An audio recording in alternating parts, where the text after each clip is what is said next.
Number 13 Shri Jitendra Singh. अध्यक्ष महोदय, I rise to move for leave to introduce the Public Examinations (Prevention of Unfair Means) Amendment Bill 2026 to amend the Public Examination Prevention of Unfair Means Bill 2024. Thank you, Speaker sir.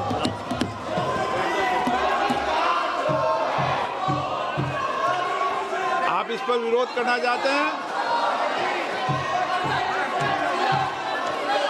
इस विषय पर बोलना चाहते हैं?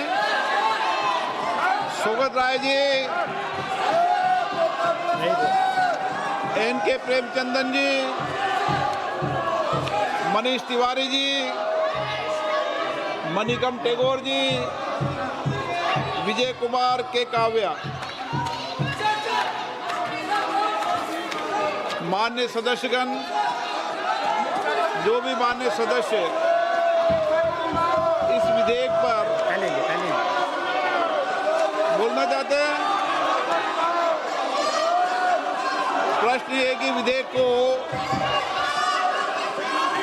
विधेयक को पुरस्तापित करने की अनुमति प्रदान की जाए।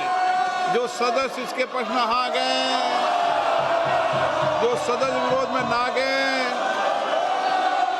मेरे विचार में निर्णय हाँ वालों के पक्ष में अनुमति प्रदान की जाती है। माननीय मंत्री जी, अब विधेयक पूरा स्थापित करें। Speaker sir, I introduce the bill. मान्य सदस्यगण, लोक परीक्षा अनुचित साधन निवारण संशोधन विधेयक 2026 पर संशोधन प्रस्तुत करने के लिए मैं 1 बजे तक का समय देता हूं। मान्य सदस्यगण, ये महत्वपूर्ण विधेयक है और इस विधेयक से जो सदन की मंशा है, देश की मंशा है, उस पर व्यापक चर्चा होगी। सभी दल के लोग इस विषय पर बहुत दिनों से मांग कर रहे थे और ये एक सुधार का प्रथम कदम है। मैं सोचता हूं कि सदन पर इस पर चर्चा हो, सब अपने मत विचार व्यक्त करें, ताकि मत और विचार से हम किस तरीके से इस विधेयक के माध्यम से देश के अंदर परीक्षा प्रद लीक को रोकने का एक समुचित कदम उठा सकते हैं। इसलिए मेरा आप लोगों से आग्रह है, मैं आपको पर्याप्त समय दूंगा इस विषय पर। सदन की जितनी सहमति होगी उतना समय मैं आपको इस विधेयक पर चर्चा करने के लिए दूंगा। मेरा आपसे आग्रह है, ये महत्वपूर्ण विधेयक पर आप सदन का सहयोग करें और इस पर चर्चा करें। चर्चा करना चाहते हैं?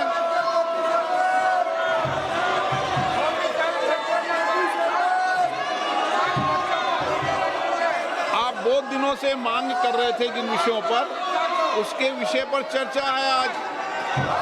विधेयक है और विधेयक के अलावा भी आप जो जो सुझाव दोगे संसद के अंदर, निश्चित रूप से उन सुझावों पर सरकार अमल लाने का प्रयास करेगी।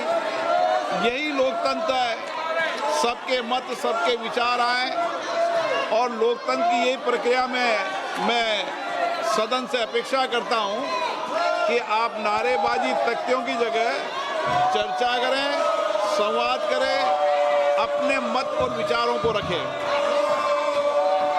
आप नहीं चर्चा करना चाहते, सदन की कार्रवाई आज 2 बजे तक के लिए स्थगित की जाती है।